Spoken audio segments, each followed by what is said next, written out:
For years, the world laughed when Donald Trump made jokes about Greenland. We laughed when he talked about buying islands or expanding the map. We treated it like the eccentric ramblings of a real estate developer who didn't understand how nations worked. But right now, looking at the data coming out of Washington and Ottawa, the laughter has stopped. The joke isn't a joke anymore. What we are witnessing right now, in real time, is not a trade war. It is not a diplomatic dispute. It is a foreclosure proceeding. The President of the United States has effectively placed a for sale sign on the second largest country on earth, and he has explicitly told us how he plans to acquire it. Last week, the mask slipped. In a conversation that was supposed to be about missile defense, about the so-called Golden Dome to protect North America, the proposition was made. It was blunt. It was transactional. It was terrifying. The offer was simple. If Canada cannot afford to pay for its own survival, if it cannot secure its own borders, if it cannot contribute to the shield, it should just join the Union. Trump said it plainly, become the 51st state, and you get the protection for free. Most major news outlets covered this as a headline about NATO spending or a rhetorical flourish. They missed the signal. They missed the fact that this wasn't a spur-of-the-moment comment. It was the final phase of a strategy that has been building for 5 years. We need to look at the mechanics of what is happening because the timeline has accelerated. The Canadian government, led by Prime Minister Trudeau, is no longer dismissing this. In closed-door meetings with business leaders, meetings that were never meant to be public, Trudeau admitted that the threat is real. He told them that the American administration is actively looking at Canada not as an ally, but as a resource depot to be absorbed. The strategy is not military invasion. There will be no tanks rolling across the Ambassador Bridge. There will be no soldiers parachuting into Toronto. That is the old way of conquering a nation. The new way is cleaner, quieter, and far more effective. You don't conquer the land, you bankrupt the landlord, you crash the currency, you destroy the economy, and then you buy the assets for pennies on the dollar. This is where the story shifts from political drama to economic warfare. The weapon of choice is the tariff, but not in the way we usually understand it. Usually, tariffs are used to protect domestic industries. You tax foreign steel to help your own steel mills. But a 100% tariff on a country that sends 75% of its exports to you, that isn't protectionism. That is an execution. The moment those tariffs were threatened, the Canadian dollar, the loonie, didn't just dip. It began to look into the abyss. Analysts are already projecting a slide to 60 cents against the US dollar. Some dark horse economists are whispering about 50 cents. Think about what that means for a modern G7 nation. At 60 cents, Canada effectively ceases to function as a sovereign economic entity. It becomes a discount bin.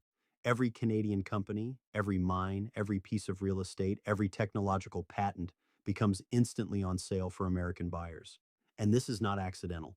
This is the setup for the most aggressive hostile takeover in history. The United States has just launched Project Vault. This is a $12 billion strategic fund designed to seize control of critical minerals, lithium, cobalt, rare earths. The official press release says this money is to support American businesses. But look closer at the timing. You do not launch a massive fund to buy resources at the exact same moment you crash the price of the resources unless you are planning a shopping spree. Trump is creating a market crash in Canada on purpose. He is driving the valuation of Canadian mining giants into the ground so that Project Vault can step in and acquire the control rights.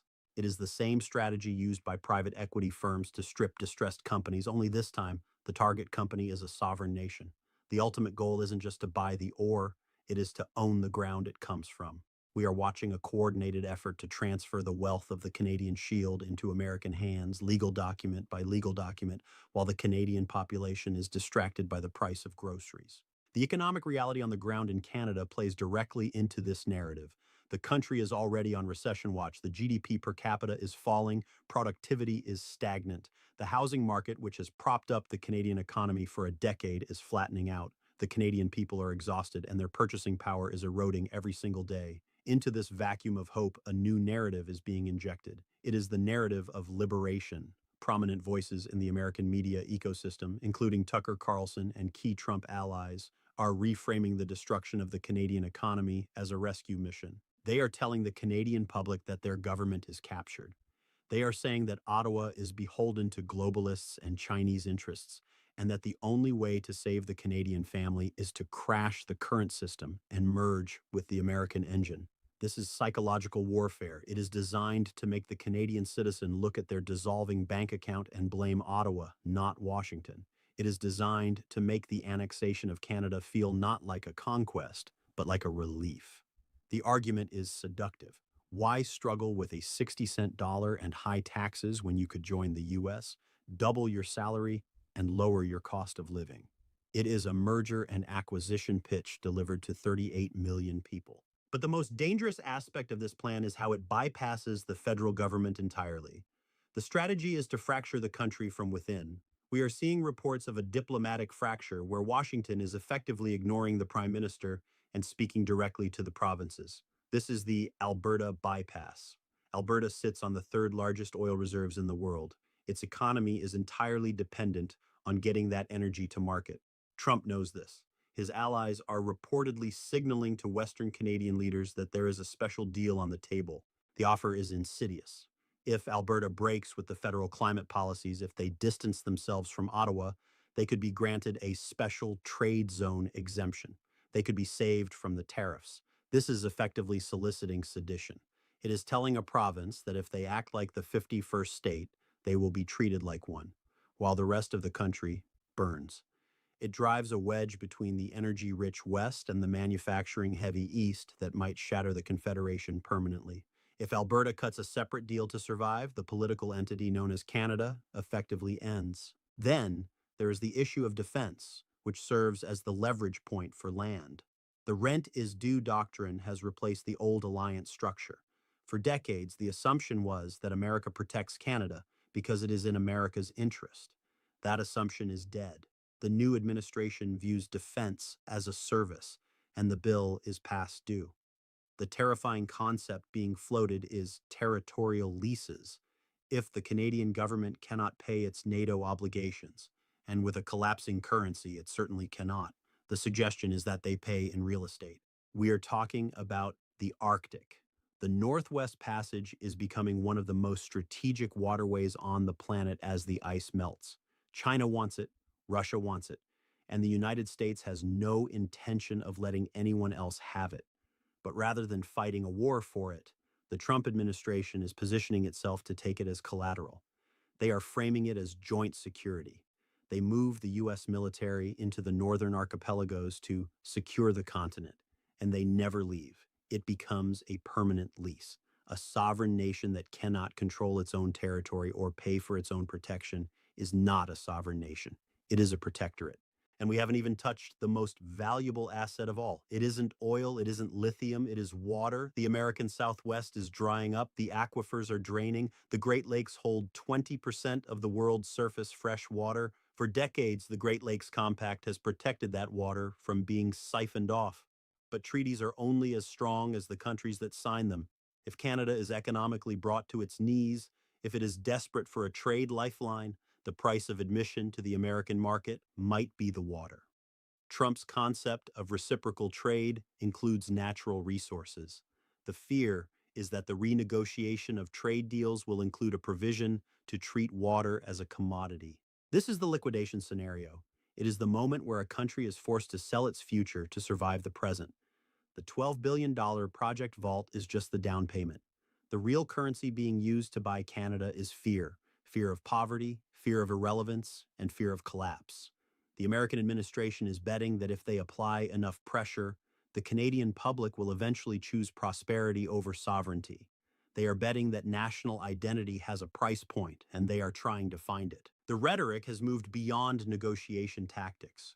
When a leader says, "We don't need your product," and then immediately launches a fund to stockpile the very raw materials you produce, they are lying about the need, but telling the truth about the method. They don't need to buy the product at market rates. They plan to own the source. The critical mineral stockpile scheme is the logistical backbone of this takeover. By securing the supply chain through ownership rather than trade, the U.S. eliminates the risk of dealing with a foreign government. It turns the Canadian mining sector into a domestic American asset managed from Washington, dug up in Ontario. The recession watch reported by Rosenberg Research provides the perfect cover. With the Canadian economy already gasping for air, growing at a pathetic 1%, The resilience of the system is gone. There is no buffer. If the tariffs hit, the slide into depression will be immediate. This timing is not coincidental. Geopolitics is often about kicking the door down when the structure is already rotting. Trump sees a weak government, a divided population, and a fragile economy, and he sees an opportunity to consolidate the continent. We have to understand the scale of what is being proposed. This is the integration of the North American continent under a single dominant power structure, with the northern neighbor reduced to a resource colony. The 51st state line is not an invitation to equality. It is not about adding a star to the flag and giving Canadians seats in the Senate. It is a euphemism for absorption. It means the erasure of the border for capital and corporations, but the hardening of the border for people until they submit to the new rules. The pressure is being applied from all sides. On the trade front, the U.S. Trade Representative is demanding the dismantling of Canada's dairy protections and digital service laws. They are demanding that Canada stop favoring its own culture and its own farmers. They want the market wide open. On the drug front, the U.S. Vice President is accusing Canada of failing to stop fentanyl, setting up the justification for a harder border or even U.S. law enforcement operating on Canadian soil. On the defense front, the demand is for massive spending increases that Canada cannot afford, leading back to the territorial lease trap. It is a full spectrum squeeze. And what makes it so difficult to counter is that the Canadian government has very few cards left to play. They cannot win a trade war with a customer that buys everything they make. They cannot win a currency war when their dollar is backed by a shrinking economy. They are trapped in a cage that was built over decades of economic dependence. And now the tiger is inside the cage with them. The narrative of Project 51 is taking hold because it answers the anxieties of the moment with a brutal solution. For the American voter, it sounds like strength. It sounds like securing resources and locking down the border. For the Canadian voter, it is presented as an escape hatch from economic decline. But for the concept of the nation state, it is a death sentence. It implies that sovereignty is a luxury that only the rich can afford. As we watch the Canadian dollar twitch and fall, as we watch the announcements of new American strategic funds, we have to recognize the pattern.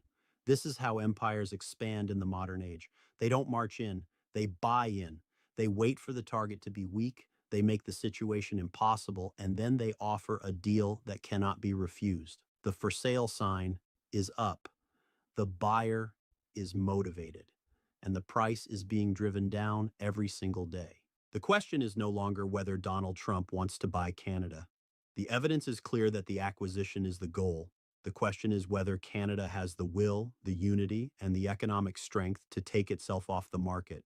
Or are we watching the last days of a sovereign nation and the first days of a continental superstate where the map looks the same, but the power has shifted entirely to the south? The project vault billions are moving, the tariffs are looming, and the invitation to just join us is hanging in the air, waiting for an answer. This is not just a trade dispute. This is a battle for existence. And right now, the odds are not looking good for the North. This is the reality of the new geopolitical order. Power doesn't ask for permission. It creates conditions where permission is irrelevant. We are watching the rewriting of the North American contract. The outcome will decide the fate of millions of people, the control of trillions of dollars in resources, and the future of the Arctic. History is being made, not with a bang, but with a wire transfer and a tariff schedule. The squeeze is on.